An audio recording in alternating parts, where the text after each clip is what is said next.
I am a big believer in two things. Cultivate joy inside yourself by dedicating yourself to tasks that make your soul feel good, that make you feel accomplished. Cultivate that joy and then give it away, okay? Take that joy, and even if you're in a room where everybody hates you, like, bring the joy in there. Even if they break you down and shit on you and fucking abuse the shit out of you, have boundaries. Don't be a fucking doormat and don't let harmful people abuse you. But if you are joyful and people shit on you for it, go somewhere else and be fucking joyful. Don't let them beat it out of you. And this is what they tried to do when I was a kid. Like, the bullies tried to get me to not show up. And they wanted me to show up and be sad or scared or worried. And I was like, fuck it, man. There was a tunnel under the 405 freeway that I had to walk under to get to my grade school in fucking third grade. And I had just moved to California, and they used to wait at the other side of that tunnel, and they would like push me around or threaten me. Sometimes they'd take my lunch money or my milk money or whatever. And I was not a fighter, so I wasn't going to get in a fist fight. But the only way to avoid that tunnel was like a 2 mile. I would have had to get up like a half an hour early and go way out of the way. But then they would have known I was avoiding them. So what I used to do is I used to go there, and every day I just walked through that tunnel filled with joy. And I didn't brace myself for whether they were waiting there or not, or what was going to happen. Because the one thing those motherfuckers were never going to get is they were never going to get a sad, scared me hesitating when I walked through that tunnel. I was going to go through that tunnel filled with joy for my fucking existence, and I'll be goddamned if they were going to rob me of that, no matter what those fuckers did. And after a while, they just stopped showing up, because I'm telling you, man, don't let them break you. There's something to be said for that. And the Maga, too, they want to make you not be joyful anymore. They want to infect you with the bitterness. But you don't have to let them, guys. You can just show up. And even if you take a beating, and even if it hurts, you can just show up and still present genuine fucking joy. Fuck them. That's a life philosophy that I guarantee you, if you do that, I guarantee you, you will know peace. You may not get rich. You may not have a bunch of friends. You may not have whatever, the ultimate lifestyle. But what you will know is you will know a sense of like genuine peace. You can go through very hard times. You can go through very painful times and still find like joy in those times. Do you know them? No. Nobody cares. There's a white woman's video who's gone viral talking about going to Mexico to get dental work. So I just got the quote from the dentist in Mexico I've been looking to go see, because no offense to my current dentist in the United States, I love him. He does a really great job, and I wish I could go to him. I just can't afford dental care in the United States. And yet you fucking voted for Trump, you fucking stupid ass. Like, gee, Trump supporter. Oh, I can't afford medical. Yeah, goddamn. Shit, hell. Oh, shit. While there were a ton of comments and people talking about the medical care system and kikiing with her in the comments, my spidey senses told me to dig a little deeper. And here's what I found. Ah, what a beautiful morning. So grateful that Trump got in office. Life is going to be so much Question. If it's so much easier, why can't you go to the dentist? Hold that thought. Oh! Yes, I'm a woman for Trump. Guess what?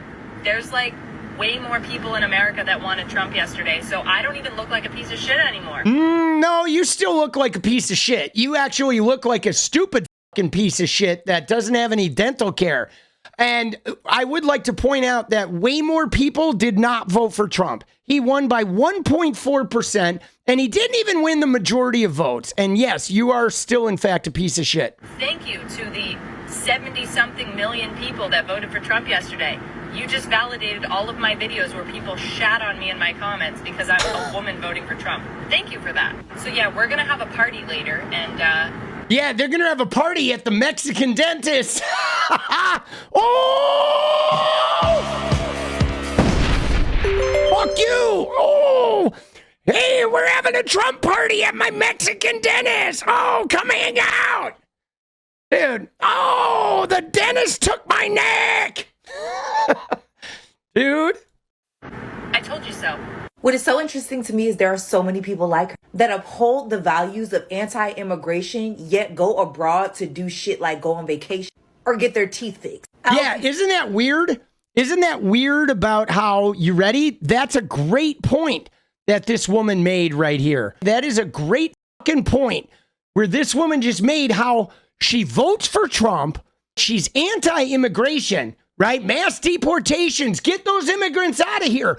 But goddamn, when she wants really good dental care that she can afford, where does she do? She goes to the immigrants' country and decides, oh, I'm going to go there, right? So she can pop into the immigrants' country and fucking, take advantage of the prices, just pop in, get her teeth fixed, go fucking whatever, go vacation for $5, go and just take advantage of all their shit. But oh man, if some of those immigrants want to come here and work crucial jobs to build her a home or fucking feed her, she wants to throw them out on their ass. Huh. That's really interesting, isn't it? Wow, that's Trumpism, right? Transactional, scummy, and with no fucking empathy or sense of community whatsoever. Get stopped at the border. Root canal these hoes. Dude, let's go, dude. I'm just admiring it as I look at it. I'm getting teary-eyed, but I don't want you to say Trump broke down and started crying. No, how beautiful is that? Look at the shoreline. Look at that. It's America. Dude, what a fucking idiot, bro. Oh, I'm getting teary-eyed looking at the Gulf of Mexico shoreline. Oh, I'm getting teary-eyed looking at a fucking piece of cardboard. Dude, he's probably more teary-eyed for the Gulf of Mexico shoreline, clearly, than he is for the millions of people who are going to die because of his Medicaid cuts. What a fucking piece of shit. Dude, let's look at Tim Pool. I don't care that Tim Pool is bald, because I wear hats. When I did gaming, when my hair's short, I don't wear hats. I go spiky hair. But so Tim Pool's a good example, because if you look at Tim Pool is fucking bald. He is bald.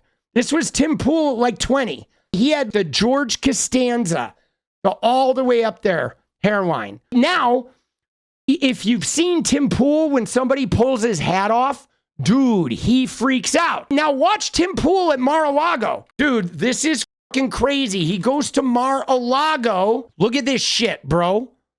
What the fuck is that, dude? He goes to Mar-a-Lago and he won't take the hat off. That's crazy, dude. Wearing a stocking cap with your suit? That's funny. But now, my thing is this. I don't have a problem that Tim Pool is bald. I don't have a problem that Elon Musk is bald like this. But where I do have a problem, guys, is this. When you have a bald head and you compulsively feel like you need to hide it, to where if somebody sees your head, you're angry and worried about it, and you can't be seen without a fucking hat. This is the kind of low self-esteem and kind of angsty self-shaming shit that makes these guys be toxic right-wingers. It actually fuels their attacks on LGBTQ people. It fuels their attacks on other men or on whatever, the people they consider to be harmful. Because there's nothing wrong with having a high hairline, having thin hair, whatever. But there is something wrong when you internalize shame about it and you don't heal that shame, and then you go out into the world and you try to inject your shame into everybody. So every time Tim Pool freaks out on a trans person, what's really going on is Tim Pool is crying out from the pain of his own fucking shame, And that I'm not okay with. So I will harass Tim Pool not for being bald. I harass Tim Pool for being gutless to just be the bald guy he is, because he would be such a better human being if he could show his fucking head and not feel ashamed about it. There's no shame in having a high hairline, bro. There's none, dude. And mine is creeping now, bro. You got to show that shit. You got to own it. It's important. I do want to find a good hairstyle, though, for non-hat. Because if I start going on shows like Piers Morgan and shit, there might be times where I wear the hat. But like if I went to a black tie thing at the White House, dude, I'm not doing this shit where I go to the White House in a fucking suit and I'm wearing a fucking a hat. Like, come on, bro. You know, that's just weird, dude. I'll wear some high tops, right? I'll wear my 𝗣𝗚𝗟𝗏𝗪s or some shit with my suit. But dude, that is wild, bro. Is this from the party of love and acceptance? No. No, it's not. This is from the party of human rights. And we're actually huge fucking cunts. Yeah, thank you. See, I don't know what this whole shit with the right wingers. They always say like, oh, you're the party of tolerant, the loving and tolerant party, or the party of love and acceptance. Like, dude, I mean, there's definitely some tolerance and some love and acceptance in the Democratic Party or in the left wing. But also, if you fuck with human rights, like we go scorched earth. If you fuck with human rights and you restrict human rights and you try to pound Bibles up our ass, we will go scorched earth and we will burn you stupid, resentful motherfuckers to the ground. And we will win. You're not going to win the human rights battle. Doesn't matter. It's not a battle you're going to win. The slave owners thought they were going to win that shit too. They got fucking owned. And you MAGA bitches will get owned as well. You may enjoy some popularity now because they own the social media networks and there's a bunch of Russian bots in your replies like puffing sunshine up your ass, making you think that like using the F slur or being a xenophobic bitch is somehow making you popular. And you're going to have a few moments of that in the sun, but you will get a kick in the teeth. You will. You're not going to win the fucking battle. What is up, guys? Thank you so much for watching. You like the video, you want to support independent resistance media, you know what to do. Drop that sub, hit the like button, and please share it. And we do love our members, so if you want to become a member, it's another really great way to support. Thanks again for everything, guys. I'll see you next time. Let's go.